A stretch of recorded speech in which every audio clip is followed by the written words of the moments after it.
Alright guys, TJHaLy here, back again today. A lot of big news yesterday. We got this Reddit thread from Call of Duty _esports following up on a lot of stuff that Richard Lewis said over on Desserto a few days ago. A leaked deck, which means like basically a load of PowerPoint slides talking about exactly what the Activision Blizzard's plans were for the CDL, the Call of Duty Esports 2020 season. Let's go through the details today. We know that a lot of things are going to come out over the next few months. There's a lot of stuff to talk about right now. I'll try and get into a fair bit of it today. So yeah, hope you guys enjoy the video. Like if you do, subscribe if you are new as always, I would greatly appreciate it. Leave all your thoughts down below as always, as I'm sure you will. Title of the video, 5v5 being confirmed for this season. I've had a lot of comments about this over the last few months or so, talking about, you know, is it going to go back to 4v4? Is it going to stay 5v5? It is going to stay 5v5. We'll get onto that in a second. Of course, an interesting discussion to have around that really is that, was that a good idea to shift to 5v5 on the whole? Is it a good idea to stay there? Because what's very interesting is last year in the Black Ops 4 season, they decided to switch to 5v5 in large part to align the competitive and the casual scenes. They brought public matches down to 5 versus 5. They brought competitive up to 5 versus 5. And I talked about at the time how I didn't think that was a clever idea because pros play much faster, much smarter than casual players, and it's going to make the game crazy chaotic, which to some degree it did, but I don't think Black Ops 4 was as bad as maybe I was expecting it to be originally. However, we now look at, you know, the Modern Warfare that's coming out, and public matches has gone back to 6v6. So they're basically abandoning their whole idea of, you know, combining the casual and the competitive community after 1 year, gone back to 6v6, but yet they're keeping 5v5 for competitive. Maybe that'll work better in a slower paced title, maybe it'll improve S&D, make it one of the best game modes, hopefully it will, but hopefully not at the cost of other game modes, of course. That's something that we'll get into over the coming weeks. But yeah, those are some opening thoughts from me. Let's go through this Reddit thread. With a new vision of Call of Duty Esports on the horizon, we detail the roster construction rules and guidelines for the 2020 season. Wrapped up the season at this weekend, the World Championship. Looking ahead, Call of Duty Professional Esports. So this is for you guys who don't know, like, not so sure what franchising is, and want to know some more details. This is a lot of the things explained here. So esports will begin to transform Call of Duty Esports to a city-based franchise league with teams around the world. Today we outline some of the roster construction parameters set forth for all teams in the new city-based league as they begin to develop their pro player rosters. The information was also shared in person with all pro CWL players last month. Pro Team Roster Construction 2020, the new process set forth below is designed to foster competitive balance within the league and provide players with the opportunity to compete regularly during the season and to promote player development at all levels of competitive Call of Duty, to provide the best COD players in the world with the opportunity to compete in the new city-based league if they so choose, to provide players with the flexibility to sign with any team in the league on fair terms, to incentivize investment by team owners in player development in competitive Call of Duty outside of the new city-based league system, to incentivize team investment in the Call of Duty Path to Pro amateur program, a key point here, and player pipeline development generally, and to provide team owners with fair compensation for their investment in player development. So look, the fact of the matter is that this whole statement, a lot of positive things come out of this. I don't want to be too over the top in saying it's going to be fabulous, all sunshine and rainbows. We know that things, you know, we always get over-promised, under-delivered every single year in Call of Duty. Hopefully this will not be the same. There's a lot of good stuff in this article that of course we'll get to,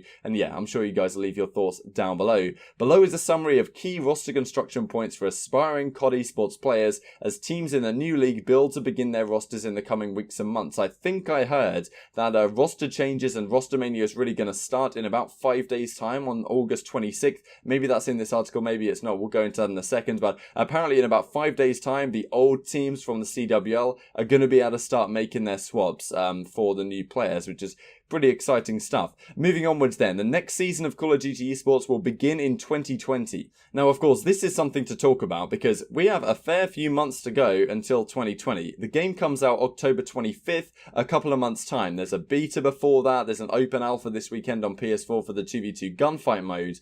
So it's going to be out for, usually a game comes out in October, say, or start of November, whatever the case may be. There'll be an event in December time, as there was this year, as there has been in previous years. This year, not going to be be the case. Hopefully we get something else instead. Maybe UMG will be allowed to run an event. I think it's doubtful. We might have to rely on like Hitch to put together these throwback tournaments, with any luck, but we'll have to see how it goes. So Pro Match Play will feature 5v5 multiplayer team versus team competition played on console. A big point here about the console, because we've been talking for a little bit now, or maybe it's going to go to PC, etc, etc, whatever the case might be. Going to talk about in a couple of days probably, or maybe tomorrow, about the Damon Barlow situation, because Karma said if he has to use a Cronus next year, we'll just have a look at the tweet right here. I didn't play well this event, and I'm not going to lie, if next year is played with a third-party Cronus, I'm out. This still stands. If there's a Cronus being used, I'm open to coaching. And a Cronus would not, I don't think, be necessary on PC. Basically, the issue with the PS4 is that even if you plug your controller into the PS4, it still connects via Bluetooth, and a lot of controllers around each other, a lot of spectators with phones can interfere with the Bluetooth connection. It's happened at previous events back in the Infinite Warfare times. Therefore, they introduced, probably even before that, therefore they introduced this thing called a Cronus, which is like a third-party device which connects, like wired connection to your console, whatever, but it has some sort of input delay, and it's an inconsistent thing. Some are better than others. There's no doubt about that from my experience coaching, or not coaching, being like a referee at Birmingham last year. There were some Cronus I would hand out, the players would be like, yo, this is great, and almost all the issues I encountered with people having controller issues and whatever, it was as a result of the Cronus, which is not ideal by any means. So whether Damon Karma Barlow will actually follow through on those words is yet to be seen. We'll have a talk about that in a couple of days' time. Just wanted to touch on it briefly here. The rules may include mid-series substitutions. This is a really big deal, what a lot of people have been talking about here.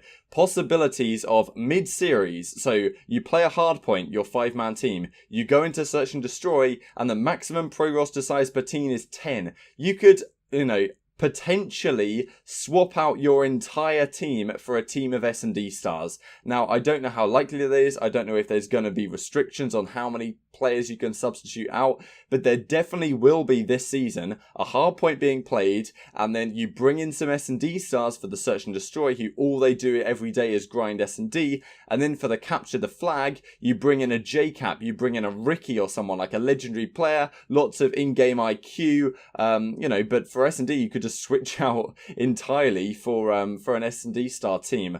It's an interesting concept. It makes the game more like you have a squad rather than just a roster where you can pick and choose the players. You'll have like a general manager who can kind of decide who's going to get swapped out in which situations.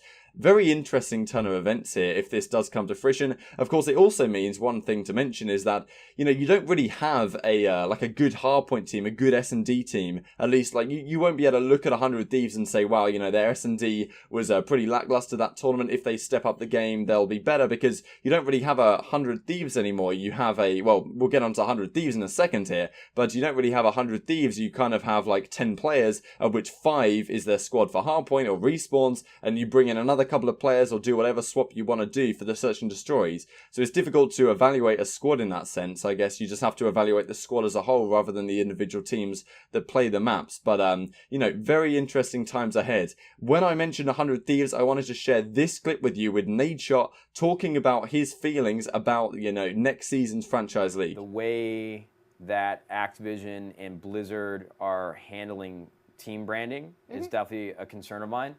For 100 Thieves, we're very much focused on 100 Thieves. Right. And we're building a brand beyond just gaming. And so that's definitely been one of the reservations in my mind, in the hump that I'm trying to get over, because we'd have to build out an entirely different asset and a different brand.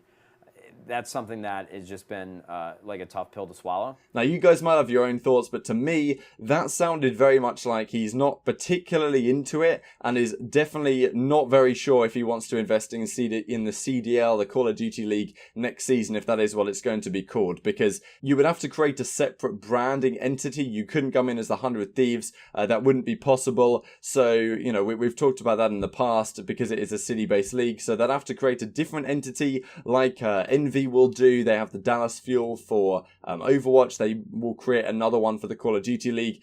And all of that stuff taken into consideration, Nadeshot's not sure. I don't reckon, like my feeling is from those words, I don't reckon it's going to happen this season.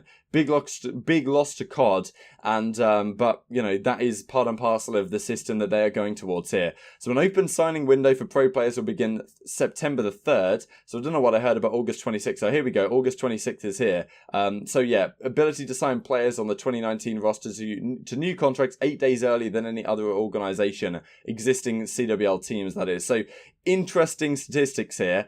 You guys can read through it at your own leisure. All pro players in the league will receive a base salary of $50,000 per year, healthcare benefits, retirement benefits. Like, this is stuff you really love to see for the pro players, because the amount of guys that have been screwed around this year, likes of Red Reserve, went on to denial, all of this stuff, it won't be happening next season. The organizations, the teams involved will be very reputable, and teams are required to distribute at least 50% of the prize pool earnings to players directly, which, I mean, it's not necessarily the greatest thing in the world, as in, like, you know, 50% is not the best, but it's good to at least have that in writing to some degree, so you can't get stupid contracts going around the place. All pro player contracts are guaranteed. All teams may offer their players housing in the form of a suitable place to live, but are not required to do so. The league does not require the players live in the cities they represent, which is kind of a a relatively interesting situation. I think in a lot of, League of Legends and stuff like that, you would definitely be living in the city you represented. Probably will happen for a lot of cases, but it's not necessary, which is, also gives benefit to organizations, a little bit of leeway involved. There's a few other things here about visas. Teams may send up to 2 pro players from their roster to compete in the Path to Pro events held throughout the season. We'll get to that in a second. Teams may contract up to 4 total pro players to have 2-way contracts at a given time. I'm sure more details on this kind of stuff will come out over the coming days and months. Very interesting turn of events. Some more information here on the fees and other details that you guys might be interested in. If you want to pause the video and look through this in a little bit more detail, player trades among teams in the Pro League may take place through majority of the 2020 season. So some interesting stuff here. Now, Path to Pro is an interesting one because we didn't know what was going to be happening with the amateur season. This is what they're going for. We will support and administer extensive amateur competitions, both online and via open bracket tournaments in cities around the world. So, online and open bracket tournaments, there's not going to be any pros involved. This is why we were talking about the potential of it being the last World Championship, because the chances of having an event with amateurs and pros there at the same time is doubtful. Possible that some of the pro teams will also invest and have an amateur organization, which means you can't really put them against each other when it comes to champs. We can talk about it in another few days here, but the future of COD esports is bright and builds on a strong legacy of competitive excellence, etc., etc. Interesting comments here down below though. If there is mid-series substitutions, I wonder if any team signs a sniper specialist like Spratty just for S&D. Now, this is a really interesting point I thought the DBO5666 raises here. The possibility of having players like this as your substitute, because you just never know. Of course, Sprattons, people who follow these snipers would probably tell you that the Mark of J, or, he's not a sniper, but, some of the Mark of J's fans or Pomage's fans would tell you that if they were the pro players, they would be the best player in the world or up there, right? Now, of course, that hasn't been a possibility because these guys aren't as good at respawn. They haven't practiced. They obviously have too high sensitivities realistically to do well with regular guns, but with their sniper, they are incredibly, incredibly good and could be a great addition to a team, I think. You could have a dedicated sniper come in, especially it's Modern Warfare. Like, we're going to be talking about slow gameplay. We're going to be talking about someone who can consistently hit their shots. Now, this probably won't be quick scoping and the like, so more hard scoping kind of stuff. So maybe it's slightly different in that sense, but still an interesting point that I thought I'd bring to your guys' attention, the kind of things we could see next season. And to finish off here on a similar vein, Hulk Hogan fan says a few players that he'd find interesting to benefit most from some sort of franchising role. Not really sure on his opinion on Scraps here.